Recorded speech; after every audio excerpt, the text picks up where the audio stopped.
Rich CEO's daughter. Drowns janitor's son, saves her and exposes his corruption. Don't you ever step foot in my lobby again echoed like gunfire as Jordan Davis's heart pounded beneath the icy water. It all began at the Whitman Charity Gala, an annual display of white-glove philanthropy at the Orloff Towers in Brooklyn. Seated behind James Whitman's polished mahogany desk, a shattered crystal globe sat half-cracked on the marble floor, a silent witness to every secret and every bruise of privilege. Tonight, that globe would witness something no amount of money could erase. Jordan, 17, and the son of a janitor who worked endless night shifts, had slipped away from a STEM club meeting to grab a soda at the Towers Cafe. Across the grand atrium, Maya Whitman, also 17, wheelchair-bound by a rare neuromuscular disorder, had lost control of her bespoke aquatic chair during an impromptu pool demonstration for gala donors. In seconds, the plaque-bright lights turned from celebration to horror. Maya sank below the surface, her medical alert bleeping helplessly, as well-dressed guests clutched designer purses and whispered that someone else should do something first. Instinct overrode fear. Jordan remembered his mother's words. "You fix what's broken and you don't apologize for it." He raced across the terrazzo tile Dove Inn and cut through the water with all the desperation and power of every insult he'd ever endured. Beneath the ripples, he saw Maya's panicked eyes, and he fought not only the current, but also the weight of 100 years of systemic injustice pressing on his chest. His strong arms freed her from the sinking chair, his fingers brushing the lab property of Whitman Holdings, etched into the metal. Breaking the surface, Jordan exploded upward, Maya cradled against his chest. Her wild inhalations punctured the stunned silence as he hauled her onto the deck. Above them, the gala's spotlight cast long shadows across his damp hoodie. Stained by more than water, it was stained by determination. When Maya coughed and whispered, "Thank you," the room held its breath. This was a moment meant for the Whitman elites to applaud their own kind, not for a brown kid in a custodian's uniform. But before relief could settle in, the towering figure of James Whitman stormed forward, his tailored tuxedo pristine, his face thunderous. "Who told you to touch my daughter?" he barked, eyes flicking from Maya's terrified face to Jordan's soaked hoodie. The shattered globe in the lobby, once a symbol of Whitman's global influence, now seemed to fracture his composure as well.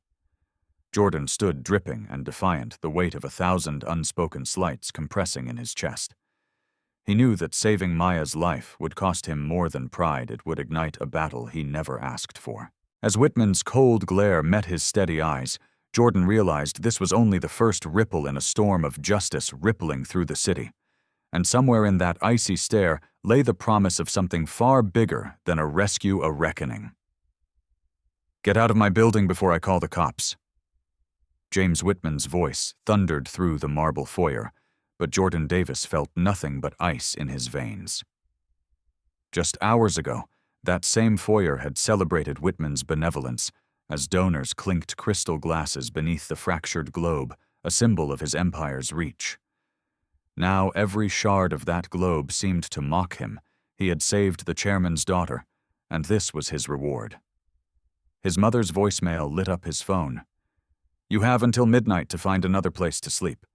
He swallowed bile, his hoodie still damp, every thread soaked in indignation. Jordan's mind raced, replaying Maya's terrified gasp as she sank the way her cherry-red hair fanned through the pool water. He'd risked everything on instinct alone because his mother had taught him to rise to a challenge, not cower before it. Yet here he was, booted from the lobby of opportunity, cast out for daring to cross a racial and class divide that Whitman and his peers guarded jealously. The pitying looks from gala guests still stung.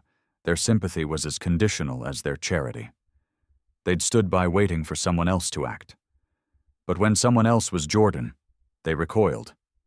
At 3 a.m., Jordan sat cross-legged in his cramped one-bedroom apartment in Crown Heights, the glow of 3 patched-up laptops illuminating his determined face.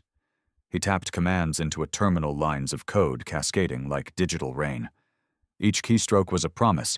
If Whitman thought he could silence him, he didn't know who he was dealing with. Cameras mounted in the lobby, and private corridors paid for by Whitman's donations now lay vulnerable to Jordan's makeshift exploits.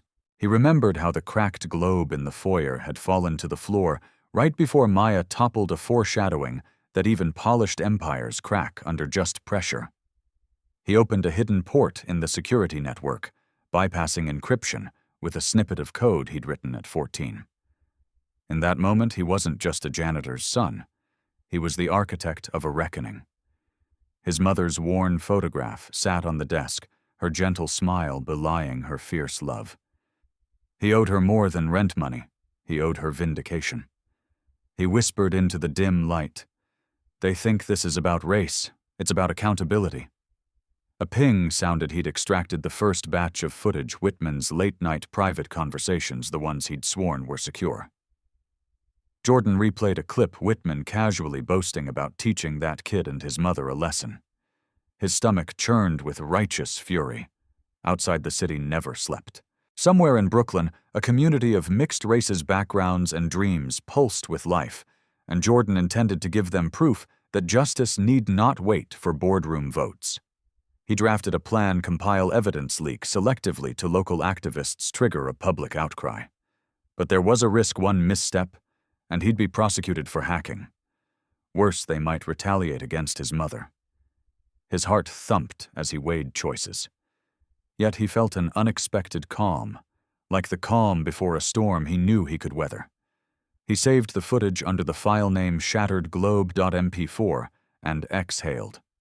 Tomorrow, the gala highlights would stream across social media praising Whitman's philanthropy. But after tonight, the narrative would change.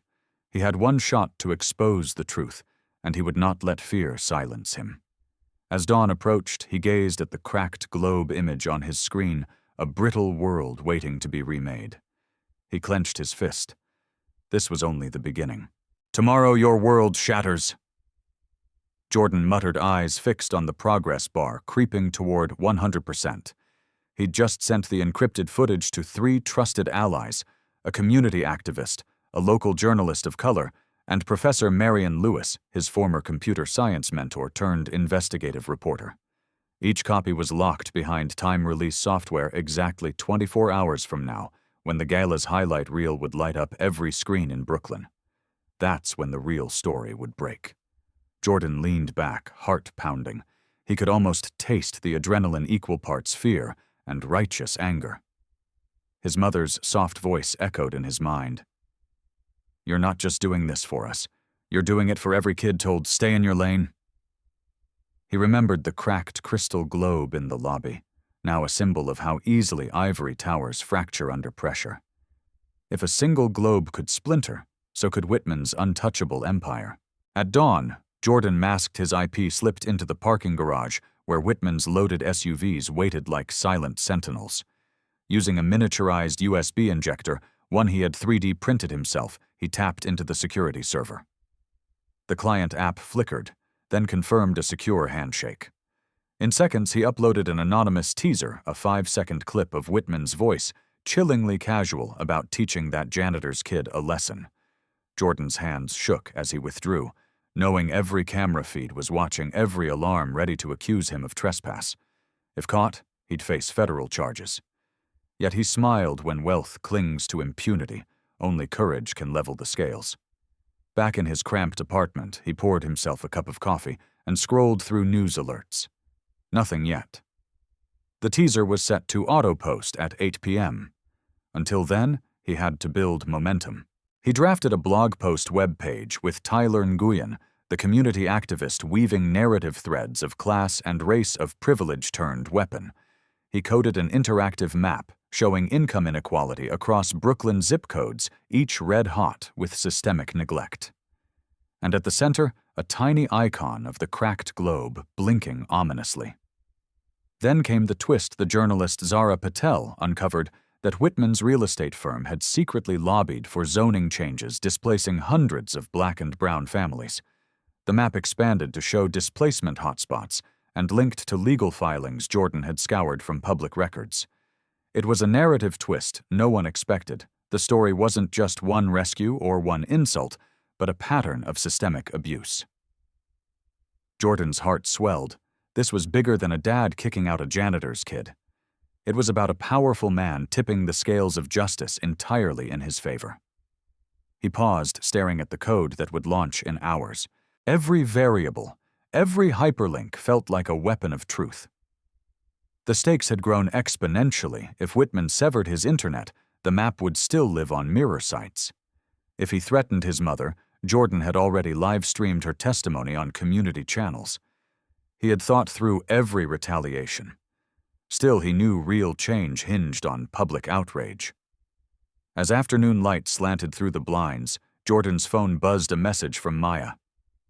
"I believe you. I'll speak tomorrow." His chest tightened. Maya's voice, once silenced, would become the crescendo.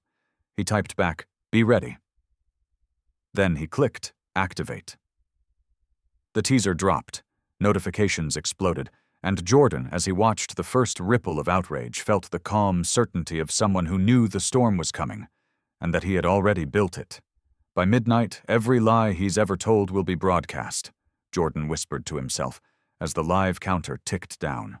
In the electric glow of his laptop screen, the interactive map pulsed with red zones, each one a scar of displacement in Brooklyn. It was exactly 7:00 p.m. when the first notifications exploded across social media.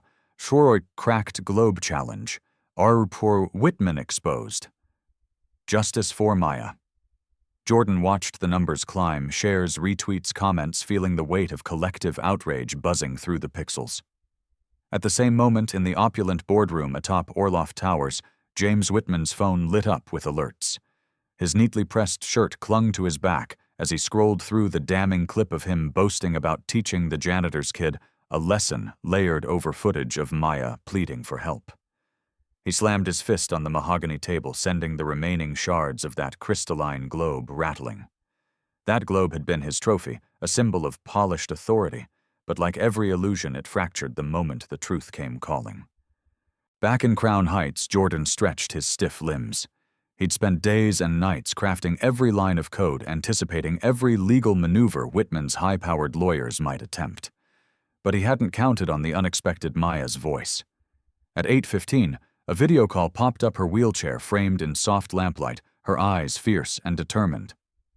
"They can't silence me," she said, leaning forward. "I'm ready to testify." The authenticity in her voice fueled Jordan's resolve. It wasn't just his fight anymore. It was theirs, a shared crusade against a system that prized wealth over human life. The twist came when Zara Patel's investigative report dropped an hour later. It revealed that Whitman's private security firm had been wiretapping residents' calls under the guise of safety measures. Suddenly, Jordan's hack wasn't just righteous. It was legally protected under whistleblower statutes. The public, hungry for accountability, roared in approval. Fundraisers for displaced families sprouted, overnight channels of support lit up, and local politicians, once silent, scrambled to issue statements.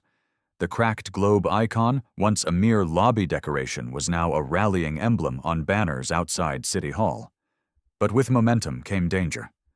Jordan received an encrypted message from an unknown number. "Stop now, or we come for you." His heart hammered. He pictured his mother sleeping in the next room, vulnerable. Yet as fear curled in his chest, he recalled her words. Courage isn't the absence of fear, it's forging ahead despite it. He opened his terminal, started a secure shell to mirror the evidence to international servers, ensuring it could never be erased.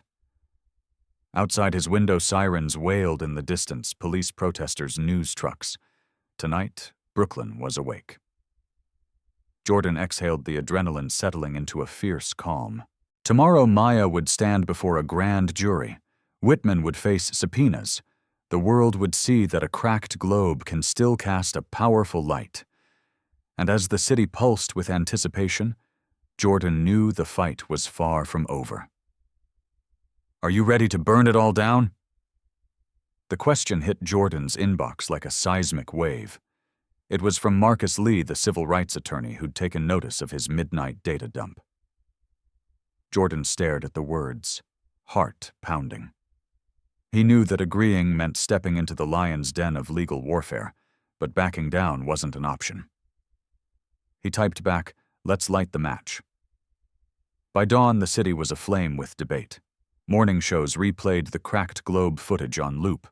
Op-eds debated whether a teenage hack was vigilantism or heroism. Jordan sat in a rented conference room at Lee's small firm, flanked by Maya, her red wheelchair trimmed in protest ribbons, and Lee himself, whose seasoned calm steadied Jordan's racing thoughts. On a sleek table, the broken crystal sphere lay under glass, a trophy-turned talisman of accountability. "We have two paths," Lee said, voice low.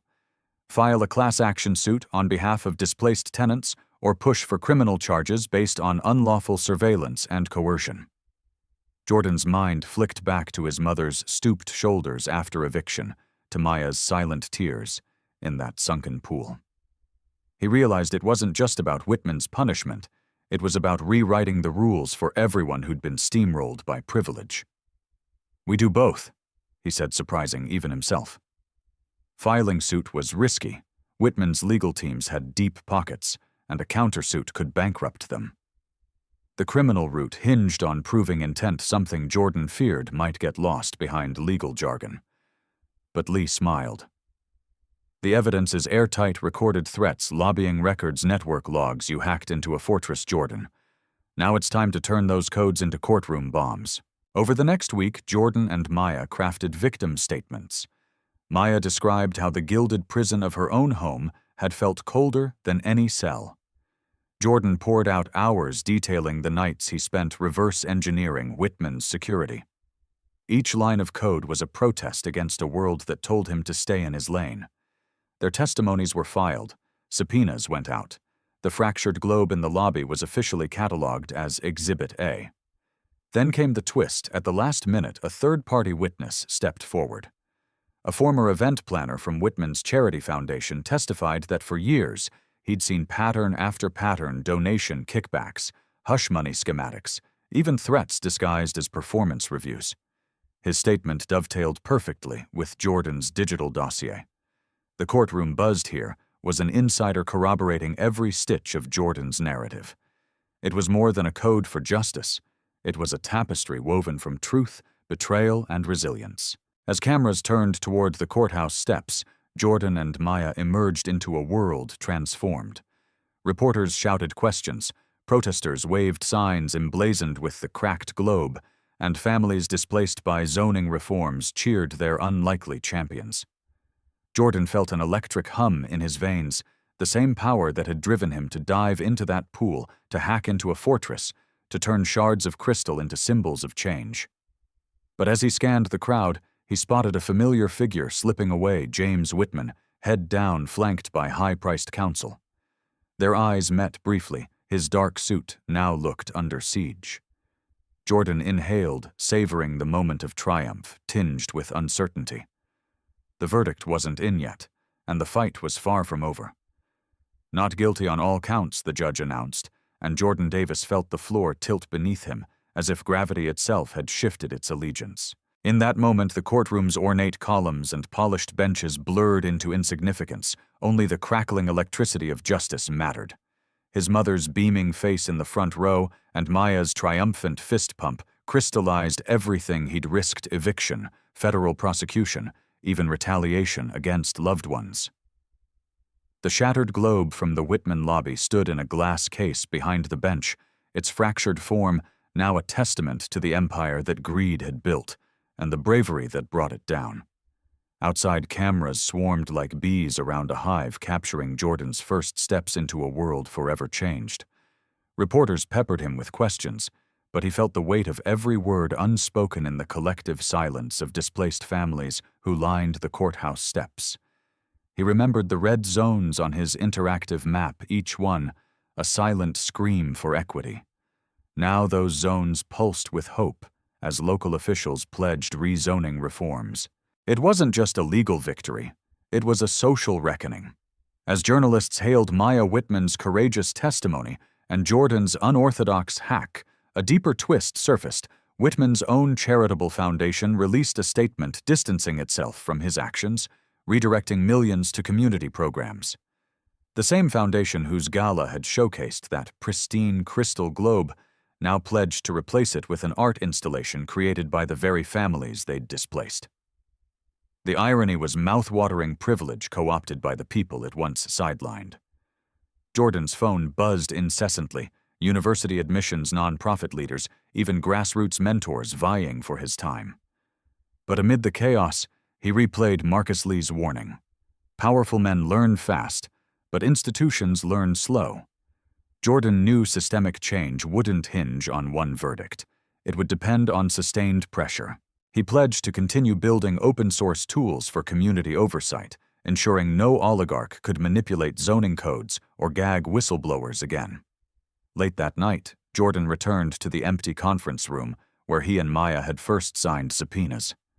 The cracked globe under glass reflected his tired eyes, shards catching the lamp's glow like fractured promises mended by truth. He felt the familiar tug of imposter syndrome. What did one kid from Crown Heights know about rebuilding an entire city?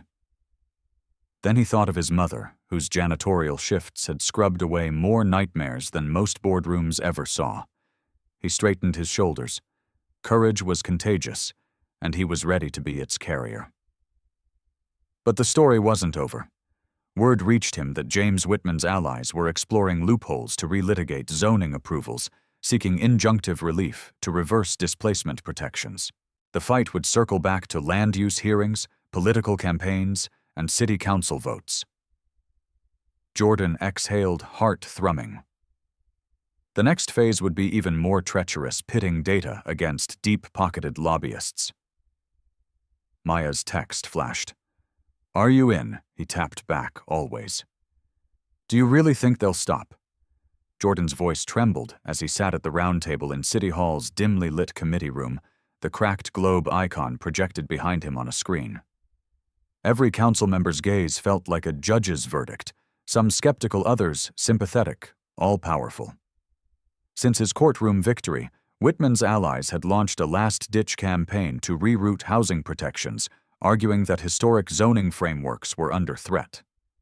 Now the battle had shifted from federal charges to city ordinances, and Jordan understood the stakes. If he lost here, families already teetering on the edge would be tossed out again. He straightened his tie, an heirloom from his mother's cramped closet, and thought of her sacrifice, endless night shifts, penny-pinching lunches, and unwavering belief that one day his mind could do what her hands had cleaned away. He inhaled, feeling a clarity that only comes when your back is against the wall. "I don't just think they won't stop," he said, voice calm but fierce. "I know they can't. Because tonight we're not just defending lines on a map. We're defending the dignity of every person who's been told their place in this city." The room went silent, the kind of silence that crackles before a rallying cry. Across from him, a sharply dressed lobbyist from Whitman's new peak tapped his pen impatiently. "Your expert testimony is appreciated," Mr. Davis, the lobbyist, said smoothly, "but technical hacks and viral videos do not constitute sustainable policy." The lobbyist's words dripped with patronizing confidence, exactly the arrogance Jordan had dismantled in court. He clicked to the next slide, an animated timeline of data points showing decreased displacement rates in neighborhoods where his open-source oversight tool had already been adopted. Each spike in community stability was marked by that broken globe icon, now a beacon of resilience rather than ruin. As he spoke, municipal attorneys tried to bury him in procedural jargon, but Jordan anticipated every counter. He described how Whitman's firm had used digital loopholes to push through rapid-fire permit approvals at 3 a.m. when public comment was technically closed. His voice held no malice, only unshakable conviction. "We wrote the code to hold them accountable. Now we're asking you to adopt it as a public standard." The irony was delicious. He'd weaponized the same technology that once protected the ultra-wealthy to defend the powerless. Mid-presentation, a soft ping alerted him to a live feed from protesters outside a sea of signs reading "Cracked Globe, Unbroken Spirits," and "Data for the People." Their chants seeped through the open window, an electrifying reminder that justice was a living, breathing force beyond any courtroom. Jordan paused, letting their energy fill the chamber. He realized that the real power wasn't in his code, nor in council votes, but in people choosing to stand together.